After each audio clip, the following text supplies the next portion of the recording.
Hi, everybody. Welcome back to English 229, and this is for our class for Wednesday, November 4th.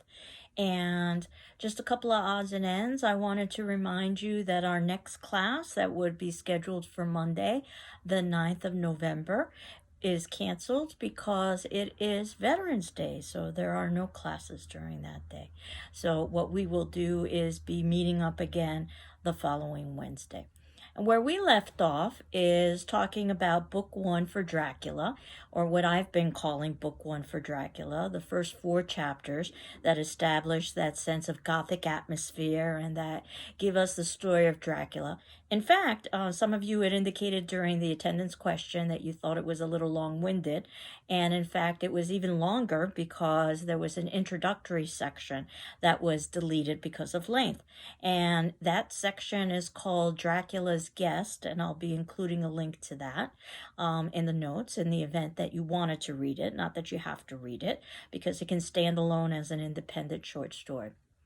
And one of the things that I wanted to talk about was the erotic nature of the text. And specifically on page 46, at least of the edition that I ordered, this is where we get the scene with the female vampires. So we have females as aggressors who happen to be attacking Jonathan. And the idea that we've got three vampires, this sense of unholy trinity. And I thought I would just read you a small section here where Jonathan says, I must be dreaming. I thought at the time I must be dreaming when I saw them. For though the moonlight was behind them, they threw no shadow on the floor. They came close to me and looked at me some time, and then whispered together. Two were dark, and had high aquiline noses like the Count, and great dark piercing eyes that seemed to be almost red when contrasted with the pale yellow moon. The other was fair as can be, with great wavy masses of golden hair and eyes like pale sapphires. I seemed somehow to know her face, and to know it in connection with some dreamy fear, but I could not recollect at the moment how or where. All three had brilliant white teeth that shone like pearls against the ruby of their voluptuous lips. There was something about them that made me uneasy, some longing, and at the same time some deadly fear. I felt in my heart a wicked burning desire that they would kiss me with those red lips.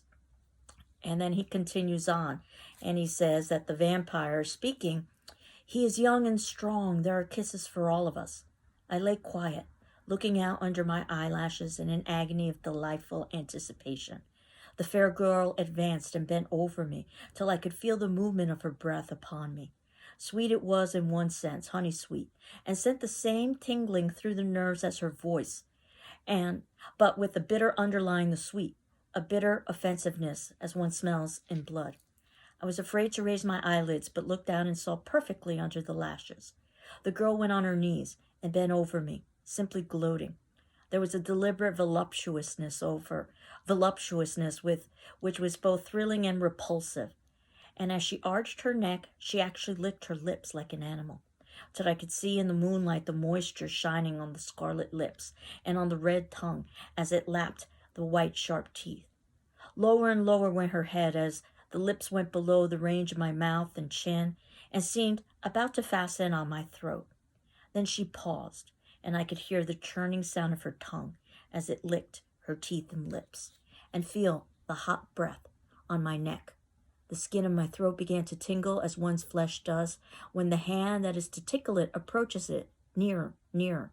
I could feel the soft, shivering touch of the lips on the supersensitive skin of my throat, and the hard dents of two sharp teeth just touching and pausing there. I closed my eyes in ecstasy and waited with a beating heart. And if we think about the incredibly repressed Victorian period, as we would discuss with Jekyll and Hyde, that passage could be very much the equivalent of a soft porn passage, where it seems to suggest oral sex before this is interrupted by Dracula himself. And of course, audiences could revel in this and say that certainly if anybody wanted to suggest that this was anything more than an attack from a vampire, that was their mind at play, not necessarily the reader's mind at play. And this could be a way to justify engaging in some reading and perhaps some fantasizing that would not be appropriate for the Victorian period. And as many of you indicated, Dracula is indeed a highly sensual and sexual novel. Just the idea of the teeth representing phallus and penetration, and the idea also of the stake doing something very similar. The first book, as I've been calling it, ends in a cliffhanger, which is very clever, I think, so Stoker can keep his audiences as he shifts to what I've been calling book 2. And that happens to be basically chapters 5 through 16. So those are the chapters that I wanted to discuss today. And there's quite a shift in chapter 5. After we leave the very gothic trappings of Dracula, we're really not going to see Dracula again until the very ending of the novel. So there are modern day authors like Anne Rice who took advantage of that by creating stories like Interview with the Vampire, where we get the vampire story. But our shift in chapter 5, first of all, we move from journals to letter writing, which would have been the common way of communication during the time period. And again, I think you could think of something like texting as being comparable in our own period. And we also get the shift from Jonathan to Mina and Lucy. So now we've got two central female characters that are rather eyebrow raising. Mina is very much the modern woman in the sense that she is embracing technology, stenography, shorthand, typing on the typewriter. But ultimately, the goal is to be useful to Jonathan. Ultimately, she wants to be a good wife. Now, Lucy is a modern woman because she has 3 different suitors. Again, we have the idea of 3 and the possibility of Trinity. And while she's modern in the sense that she's using the interests of all 3 men to her advantage, so some might say that she's flirtatious or perhaps even promiscuous or maybe a loose woman, hence the name Lucy. She is not concerned with necessarily modern technology, but only concerned with the idea of being a wife and romance. We're also introduced to Quincy Morris, who is a Texan, and he represents the foreigner. And keep that in mind as the text continues. There's some rather laughable dialogue there when Quincy Morris tries to propose to Lucy, where Bram Stoker is trying to mimic a Texas accent and doesn't do so very well, in my opinion. So he's suitor number 1. Suitor number 2 is Dr. Seward, and he represents a professional man, a scientist. And lastly, the suitor that Lucy does choose, Arthur Holmwood, and he's from the aristocracy. And it's not at all surprising that that's the individual that she would choose based on her temperament, because that individual will bring her money and also bring her status, which would have been a very common kind of marriage during the 1800s. We're also introduced to Renfield, who happens to be an insane asylum patient.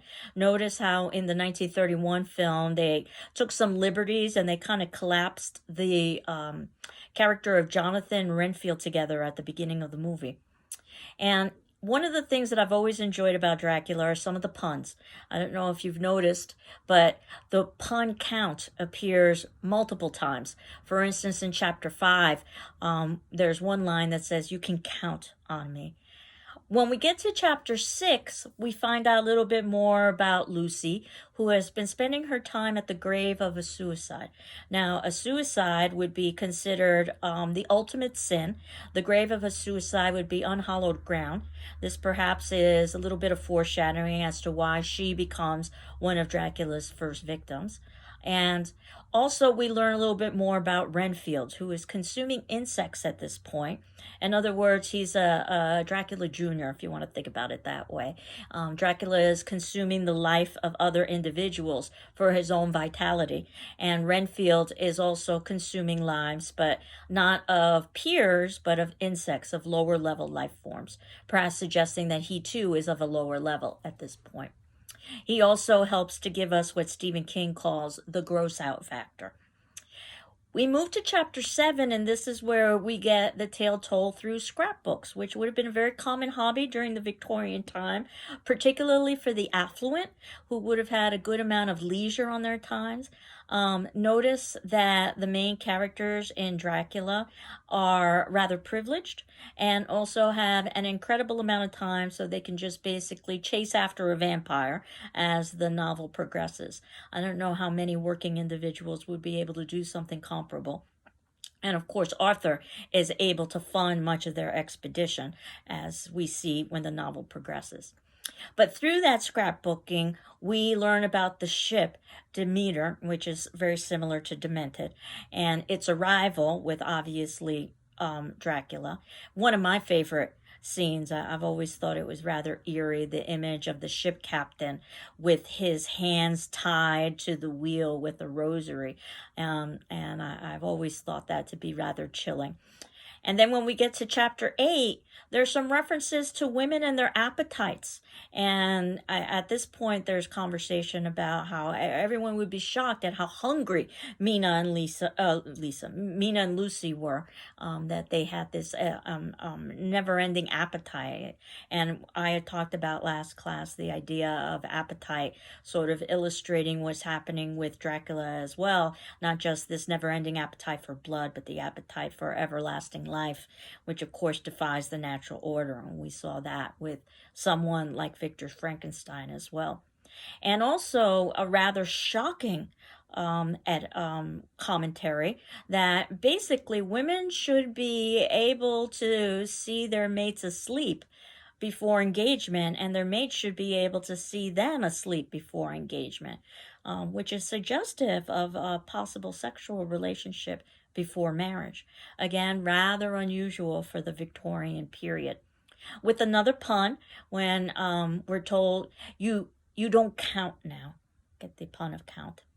When we go to chapter 9, we're introduced to Van Helsing, one of the more interesting characters in the text, I think, because he's able to very successfully balance the science and the religion at the same time. And it's a merging of the two that allows him to ultimately be able to fight the vampire. And we also learn a little bit about his relationship with Dr. Seward. It turns out that they know each other from the past because Seward had sucked poison from a wound that Van Helsing had. So this idea of sucking to reinforce what vampires are doing, and that as they suck, they leave behind a kind of poison. Chapter 10 to 12 is where we get references to Lucy needing blood transfusions, because at this point she's the victim of Dracula, from basically all of the major men in her life. If you have any kind of medical background, you know that there are difficulties in relation to blood types, but we will suspend disbelief at this point and view this as perhaps another kind of sexual commentary. If the blood transfusions represent the transfer of bodily fluids, and the idea that, after all, at the beginning she had wondered, why is it that a woman can't marry 3 men? And we can see that at this particular point she's taking the life force of all of these men. In chapter 12, we get a little bit of foreshadowing where Quincy talks about his past, and he had shot a vampire bat. And this also is in reference to what we will be seeing later on in the novel, and where we also get Lucy's death, or supposed death, but then we find out that ultimately she is a victim of the vampire Dracula. And as Van Helsing knows and will ultimately share with others, that Lucy is hardly dead, and that they need to take action to make sure that she truly is dead. Chapter 13, Mina makes a very small comment, but I think a very important comment, when she talks about that she feels it's improper that her husband, Jonathan, holds her arm in public. Again, this gives you an idea of how incredibly repressive Victorian society is, and how surprising some of the statements about 3 suitors or about seeing a suitor in bed before marriage are.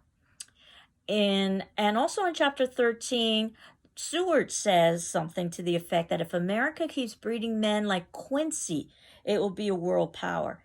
And definitely this is a British novel that's making commentary on the idea of the kind of power that America might be able to take from Britain. And when we finish up with Dracula, we'll talk about some of the themes that are oftentimes read in the text. For instance, a kind of imperialism, and the concern that what Britain has done to others will be done to them at one point or another in terms of conquering. In chapter 14, we learn about Van Helsing, and he indicates that he's had a very lonely life. We know that isolation is a common theme in the Gothic, and it's something we were introduced to in what I've been calling Book 1 when we were introduced to Dracula's Castle. But Van Helsing talks about how important it is that now that he has friends and community. And in fact, it's only because of the community together that they will be able to defeat the vampire. Spoiler alert, I hope you know that the vampire is defeated, but we will discuss that further next week. Chapters 15 through 16 is when we get the men killing Lucy, and when her fiance puts the stake through her heart to kill her, her response is almost orgasmic. It's something that Stephen King talks about in Danse Macabre. Again, a novel that very much is tinged with erotic possibility. So that gets us through the second book, as I've been calling it, so to speak. Where we are is that next class we'll finish Dracula with the final chapters. What I've been calling book 3 is basically Mina's mystery, as we shift from Lucy to Mina, that now Dracula is going to be attacking Mina, and why it is he attacks Mina and how he attacks Mina. We'll talk about that. And then finally, what I've been calling book 4, and this happens to be the final book, so to speak, the last few chapters where we have the chase and the adventure scene. And then we'll also start to talk about some of the themes in the text itself. Now, that said, I had scheduled for us to have a journal number 4 on Dracula, due on the 11th by midnight. And it would be lovely if you can hand in your journal by that point. But if you needed a little bit of extra time, no worries, because we are going to be putting closure onto Dracula. So just ask me for an extension. If you wanted to submit in your journal after the 11th, then I'll be happy to grant that to you. And of course, you can always submit in your journal early as well. And I am in the midst of starting to grade your papers and returning those back to you. Keep in mind, everybody can do a revision once I've evaluated your paper and I've put comments and a letter grade. And you'll see that I give much more in the way of comments with a paper than I would with a journal, not just with content, but with grammar and mechanics. If you're content with your grade, you're done. If not, you can take into account my comments and you can do a revision and submit in your revision along with the version with my comments. And you get the higher of the 2 grades. And you have it until the ending of the semester in order to do so, but the sooner the better for everybody involved. So, in terms of today's attendance question, what I thought I would ask for you to answer by Thursday, November 5th at 8 a.m. Again, if you need additional time, let me know. How did you feel about that, what I've been calling second section of Dracula? Specifically, did you like or dislike chapters 5 through 16, what I've been calling book 2 of Dracula? And why? So I hope you're well. I'm well. And we will continue on next week talking about Dracula. And remember, no class on Monday, Veterans Day. Take care. Bye-bye.